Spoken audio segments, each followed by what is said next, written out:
रात के 12 बज चुके थे।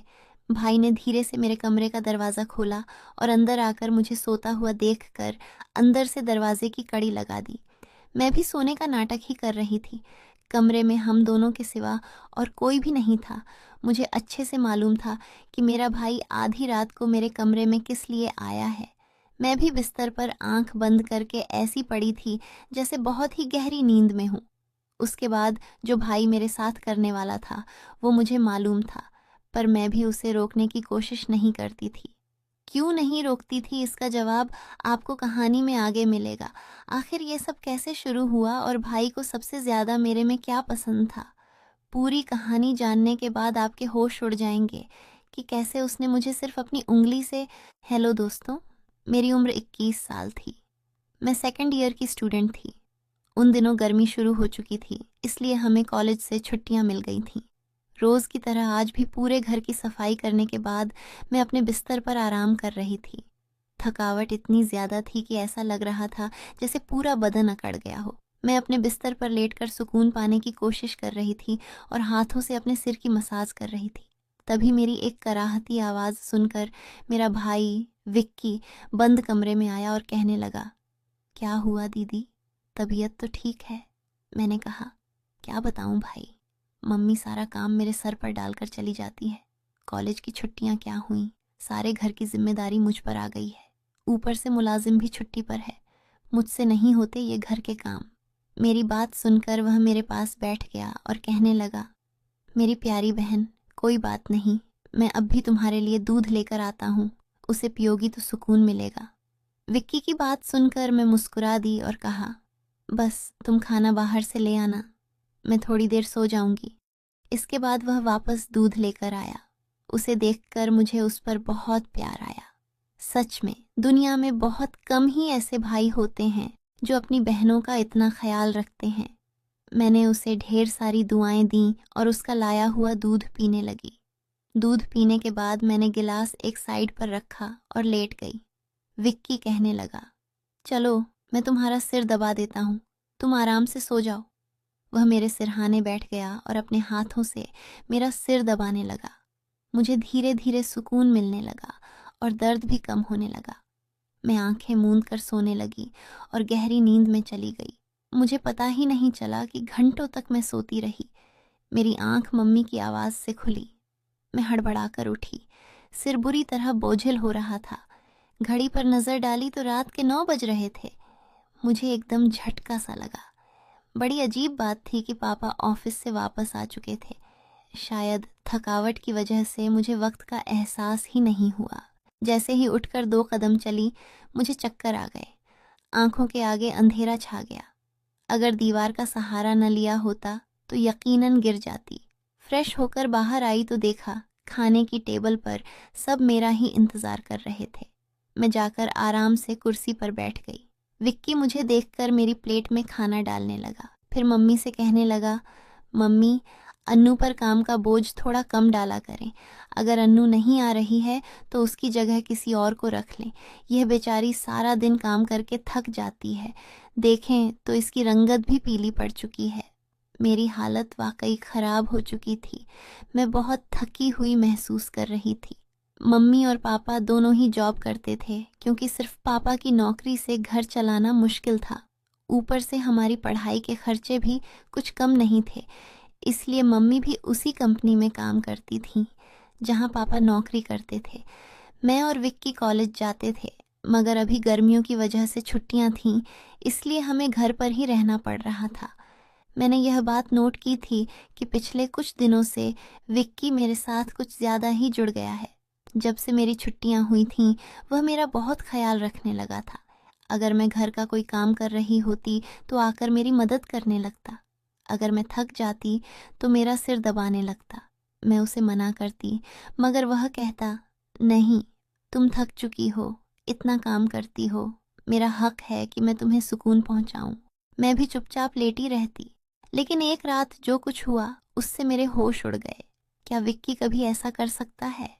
उस रात मैं अपने कमरे में सो रही थी। आधी रात को मुझे महसूस हुआ जैसे कोई मेरे कमरे में आया हो। वह आहिस्ता आहिस्ता चलता हुआ मेरे बिस्तर के करीब आ रहा था। भले ही मैं सोने की कोशिश कर रही थी, मगर मेरा दिमाग पूरी तरह जाग रहा था। मैंने अचानक हड़बड़ाकर आंखें खोल दी। कमरा अंधेरे में डूबा हुआ था। जब मैंने चारों ओर देखा तो कमरे में कोई नहीं था, बस दरवाज़ा थोड़ा खुला हुआ था। मैं हमेशा सोने से पहले दरवाज़ा बंद करके सोती थी, फिर यह कैसे खुल सकता था? नींद से भरी आंखों से उठकर मैंने दरवाजे को बंद किया और लॉक कर दिया। फिर पलटकर बिस्तर पर सोने चली गई। मेरी आंखें बंद होते ही एक बार फिर मुझे किसी के चलने की आहट सुनाई दी, जैसे कोई मेरे बिस्तर के पास बैठ रहा हो। ऐसा लगा जैसे कोई अपना हाथ मेरी ओर बढ़ा रहा हो। डरते हुए मैंने पलटकर देखा, लेकिन वहां कोई नहीं था। घबराहट के मारे मेरी सांसें तेज हो गई थीं। मैंने तुरंत उठकर कमरे की लाइट ऑन की। दरवाज़ा खोलकर बाहर भी देखा, मगर वहां भी कोई नहीं था। आज से पहले ऐसा कभी नहीं हुआ था जो अब हो रहा था। मुझे प्यास लगी तो मैं कमरे का दरवाज़ा खोलकर बाहर निकली। उसी वक्त विक्की भी अपने कमरे से बाहर निकला। मुझे देखकर उसने पूछा, क्या बात है, आप अभी तक जाग रही हैं? मैंने जवाब दिया, कुछ नहीं, बस ऐसा महसूस हुआ जैसे कमरे में कोई मौजूद हो। पानी पीकर मैं दोबारा कमरे में आ गई और पीछे पीछे विक्की भी आ गया। उसने कहा, आपको डरने की ज़रूरत नहीं है। अगर आपको डर लग रहा है तो मैं आपके पास सो जाता हूँ। मैंने उसे मना करते हुए कहा, नहीं, तुम्हें अपनी नींद खराब करने की ज़रूरत नहीं है। तुम अपने कमरे में जाकर सो जाओ। लेकिन वह जिद करने लगा, मैं आपको अकेला किसी भी हाल में नहीं छोड़ सकता। आपकी तबीयत खराब हो सकती है। मैं आपको तकलीफ में नहीं देख सकता। आप सो जाएं, मैं यहीं सो जाता हूँ।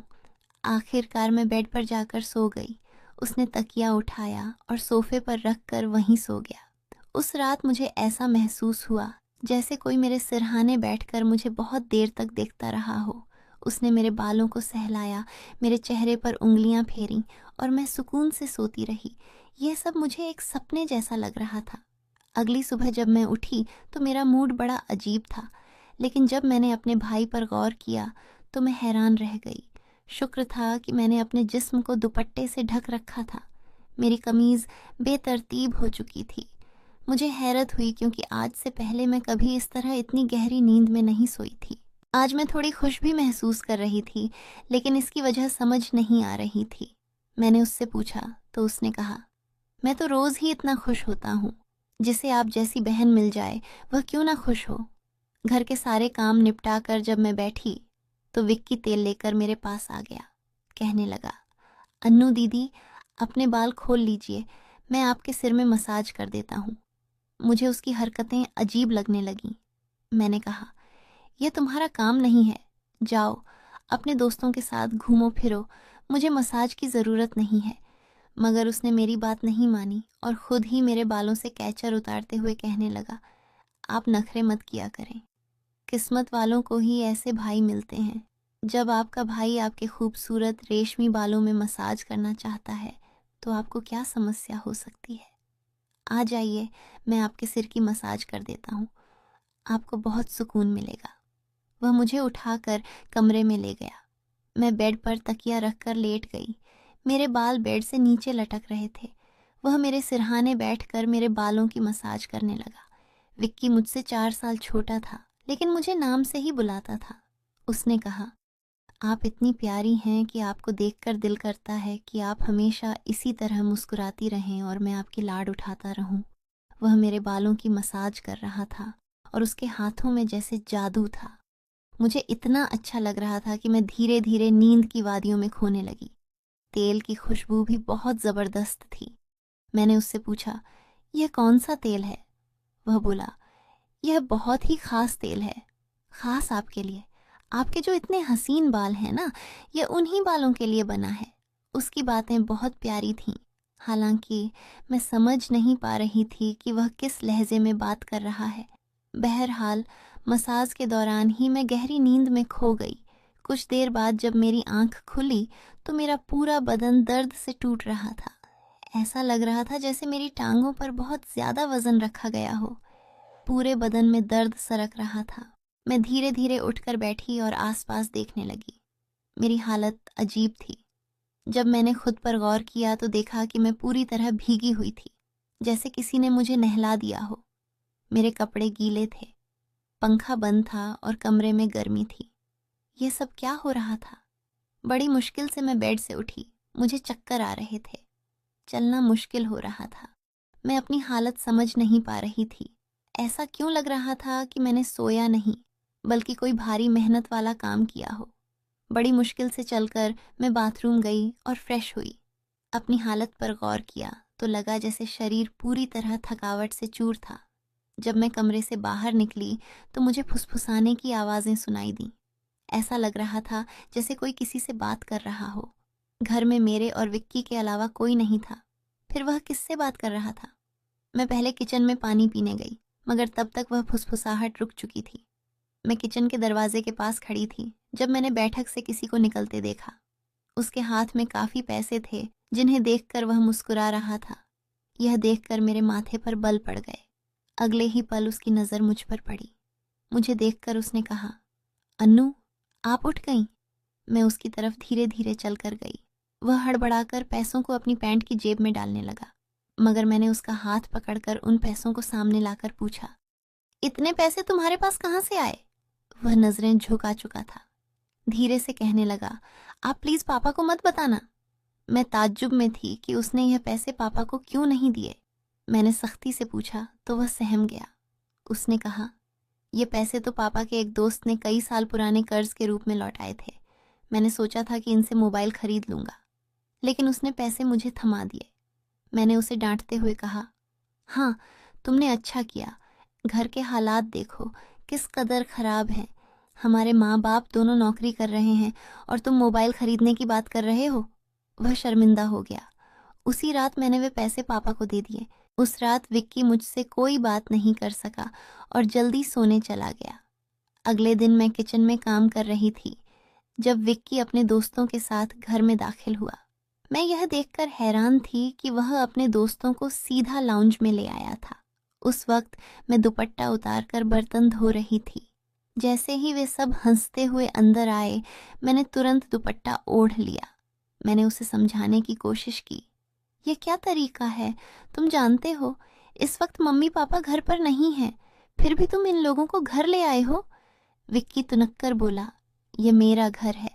जब आपको मेरा ख्याल नहीं है तो मैं आपका ख्याल क्यों करूं? अच्छा, खाना तैयार करो। ये मेरे बहुत ख़ास दोस्त हैं। वह मुझसे काफ़ी नाराज़ लग रहा था, मगर अब मैं क्या करती? खाना तो बनाना ही था। मैं उसके दोस्तों के लिए खाना बनाने लगी। तभी वह बोला, खाना परोसने भी तुम खुद ही आओगी? विक्की का यह रवैया मुझे हैरान कर रहा था। छोटी सी बात पर वह इतना कैसे बदल सकता था? मैंने खाना टेबल पर लगा दिया। मैंने गौर किया कि उसके दोस्त बार बार मुझे घूर रहे थे। वे सभी विक्की की उम्र से बड़े लग रहे थे और अजीब तरीके से मुझे देख रहे थे, जैसे मुझे निगल ही जाएंगे। मैं डरकर अपने कमरे में चली गई और खुद को बंद कर लिया। जैसे ही वे गए, मैं विक्की पर फट पड़ी, दोबारा तुम्हारे ये दोस्त इस घर में नजर नहीं आने चाहिए। मगर वह अगले ही पल मेरे गाल थाम कर कहने लगा, इतना गुस्सा कहाँ से आता है? वे दोबारा नहीं आएंगे। लेकिन आप इस बारे में मम्मी पापा को कुछ नहीं बताएंगी? विक्की के इस बर्ताव से मैं परेशान हो गई। वह कभी प्यार जताने लगता था तो कभी चिढ़ने। बहरहाल मैंने हामी भर दी और अपने कमरे में चली गई। मुझे विक्की की हरकतें दिन ब दिन अजीब लगने लगी थीं। उस रोज़ भी जब मैं अपने कमरे में आराम करने के लिए सोई तो अचानक मुझे अपने पैरों पर किसी के हाथ महसूस हुए। मैंने चौंक कर आंखें खोलीं तो देखा कि विक्की मेरे पैरों को अपनी गोद में रखकर मसाज कर रहा था। मैंने तुरंत उसे ऐसा करने से मना किया, मगर वह कहने लगा, मैं जो कर रहा हूँ मुझे करने दो। इस घर में एक मैं ही हूँ जिसे आपकी इतनी फिक्र है। मम्मी पापा को तो काम से ही फुर्सत नहीं है। मैं भी थक चुकी थी। आंखें बंद की और सोने लगी। विक्की के हाथों की मसाज से मुझे नींद आ गई, लेकिन जब मेरी आंख खुली तो मेरे होश उड़ गए। मेरा सिर बुरी तरह चकरा रहा था। बिस्तर की चादर बिल्कुल बेतरतीब हो चुकी थी। बिस्तर पर एक शर्ट और एक मेल परफ्यूम पड़ा था। यह सामान किसका था? मैं कुछ बोल नहीं सकी। मेरे सिर में इतनी तेज दर्द था कि मैं फिर से बिस्तर पर गिर गई। ऐसा लग रहा था जैसे किसी ने मुझे बेहोशी की दवा पिला दी हो। पास में फुसफुसाने की आवाजें आ रही थीं, मगर कौन बोल रहा था यह मैं पहचान नहीं सकी। मुझे सिर्फ विक्की की आवाज़ सुनाई दे रही थी। ऐसा लग रहा था जैसे वह मेरे कमरे में मौजूद हो और मुझे उठाने की कोशिश कर रहा हो। कुछ देर बाद जब मेरी आंख खुली तो सारा दृश्य मेरी नज़रों के सामने घूमने लगा। मैंने सबसे पहले बेड की तरफ देखा, जहाँ पहले शर्ट और परफ्यूम पड़े थे, मगर अब वहाँ कुछ भी नहीं था। आज फिर मेरी हालत बहुत अजीब थी। मैं कोई बच्ची नहीं थी जो यह सब कुछ समझ न पाती। घर में मेरे और विक्की के अलावा और कोई नहीं था। फिर मेरे सोने के बाद ऐसा क्या होता था कि मेरा पूरा शरीर पानी से नहला दिया गया हो? सिर्फ इतना ही नहीं, मेरा शरीर दर्द से चूर था और रंगत भी बिल्कुल पीली पड़ चुकी थी। दिन ब दिन विक्की मेरे करीब आने की कोशिश कर रहा था, मगर मैं हर बार कोई न कोई बहाना बनाकर अपने कमरे में चली जाती थी। मेरे दिमाग में अजीब अजीब से विचार आने लगे थे। तबीयत भी काफ़ी ख़राब रहने लगी थी। मेरी हालत देखकर माँ भी परेशान हो गई। उन्होंने कहा कि वह अगले दिन ऑफिस से छुट्टी लेकर मुझे डॉक्टर के पास ले जाएंगी, ताकि पता चल सके कि मुझे क्या समस्या है। उस रात मैं बार बार उठ रही थी और ठीक से सो नहीं पाई। अगले दिन मेरे माता पिता हमेशा की तरह अपने काम पर चले गए। मुझे लगा शायद उन्हें मेरी परवाह नहीं थी। आखिरकार मैं खुद ही डॉक्टर के पास गई। वहाँ अल्ट्रासाउंड से पता चला कि मैं गर्भवती हूँ। यह सुनकर मेरे होश उड़ गए। आखिर यह सब मेरे साथ कौन कर सकता था? विक्की मेरा भाई था, लेकिन फिर मेरे दिमाग में यह बात आई कि मैं उसे सगा भाई समझती हूँ, जबकि वह मेरा सौतेला भाई है। विक्की मेरी माँ की दूसरी शादी से था, जबकि मैं उनकी पहली शादी की औलाद थी। इस तरह की बातें मुझे गलत सोचने पर मजबूर कर रही थीं। मुझे समझ नहीं आ रहा था कि यह बात मैं अपने माता पिता को कैसे बताऊं। विक्की जब भी मेरे पास बैठता तो कभी मेरा हाथ पकड़ता तो कभी मेरे गाल खींचने लगता। मैं पहले इन बातों को हल्के में लेती थी, मगर अब सब कुछ अलग नजर आ रहा था। एक दिन मैं अस्पताल गई और अबॉर्शन से पहले डॉक्टर से कहा कि इस बच्चे का डीएनए टेस्ट किया जाए। डॉक्टर ने रिपोर्ट दी और जब मैंने उसे देखा तो मेरी सांसें थम गईं। जो मैं सोच रही थी वैसा कुछ भी नहीं था। बच्चा विक्की का नहीं था, लेकिन फिर सवाल उठा, यह किसका था? मैंने इस गुत्थी को सुलझाने के लिए अपने कमरे में मोबाइल का कैमरा फिट कर दिया। मुझे सच जानना था। कुछ दिनों बाद जब माँ पापा घर पर नहीं थे, विक्की फिर मेरे पास आया। उसने मेरे सिर की मालिश शुरू कर दी। मैंने बहुत कोशिश की कि मैं ना सोऊं, मगर तेल में शायद कोई बेहोशी की दवा मिलाई गई थी। जैसे ही मैं उस तेल को सूंघी, बेहोश हो गई। 1 घंटे बाद जब मुझे होश आया तो माँ बाप घर लौट आए थे। मैंने तुरंत अपने कमरे में लगे कैमरे की रिकॉर्डिंग देखी और जैसे ही सच्चाई सामने आई, मेरे पैरों तले जमीन खिसक गई। विक्की मेरे कमरे में अपने घटिया दोस्तों को लाता था। वे मेरे साथ घिनौना बर्ताव करते थे। अपना काम पूरा करने के बाद वे विक्की को पैसे देकर चले जाते। यह देखकर मैं पूरी तरह टूट गई। गुस्से और सदमे में मैं अपने कमरे से बाहर निकली। मैंने विक्की का गिरेबान पकड़ा और थप्पड़ों की बरसात कर दी। मम्मी पापा भी यह सब देखकर दौड़ कर आए। पापा ने मेरे हाथ पकड़ लिए और गुस्से में कहा, होश में हो क्या? पागल हो गई हो? क्यों मार रही हो इसे? मैं रोते हुए चिल्लाई, आप देखिए यह जलील इंसान मेरे साथ क्या कर रहा है। मैंने उन्हें कैमरे की रिकॉर्डिंग दिखा दी। वीडियो देखकर माँ फर्श पर गिर पड़ी। पापा को भी अपनी आंखों पर यकीन नहीं हो रहा था। गुस्से से भरे पापा ने विक्की को पकड़कर पीटना शुरू कर दिया। उसके मुंह और नाक से खून बहने लगा। तभी विक्की गुस्से में चिल्लाया, मैंने इसे कभी अपनी बहन समझा ही नहीं। मुझे पैसों की ज़रूरत थी और लोग इसके लाखों रुपए देने को तैयार थे। मुझे अपनी ज़रूरतें पूरी करनी थी, इसलिए मैंने यह कदम उठाया, अपनी बहन की जिस्म फरोशी करवाई। यह सुनकर मैं अपने कानों पर हाथ रखकर बस रोती रही। पापा ने उसे इतना मारा कि वह लहूलुहान हो गया, मगर जैसे तैसे वह खुद को छुड़ाकर घर से भाग गया। उसके बाद वह कभी भी उस घर में लौट कर नहीं आया। मेरे पेट में पल रहा बच्चा नाजायज़ था। मैंने उसका अबॉर्शन करवा दिया, मगर विक्की ने मेरे साथ जो घिनौना खेल खेला था वह मेरे मन से मरते दम तक नहीं मिटेगा।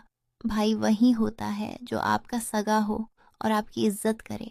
किसी भी अनजान मर्द के सहारे अपनी जवान बेटी को छोड़ना बहुत बड़ी गलती है, क्योंकि ऐसे शैतानी मर्द हर वक्त इसी ताक में रहते हैं कि किसी बेबस और मासूम लड़की की इज्जत को नीलाम कर सकें। मैं अपने सभी सुनने और पढ़ने वालों से यही गुजारिश करूंगी कि अपनी बेटियों का हमेशा ख्याल रखें, उन्हें पर्दे में रखें और कभी किसी अनजान मर्द के सहारे अकेला न छोड़ें। इस पूरे मामले में गलती किसकी थी? मेरे माँ बाप की, जो पैसा कमाने की दौड़ में बच्चों से बिल्कुल बेफिक्र हो गए थे, या फिर मेरी, जो अपने सौतेले भाई के साथ अकेली इस घर में रहती थी और उस पर हद से ज्यादा भरोसा करती थी? मैंने उसे हमेशा सगा भाई समझा, मगर वह मेरा भरोसा तोड़ गया। तो दोस्तों, अपनी और अपने परिवार की सुरक्षा को लेकर हमेशा सतर्क रहें।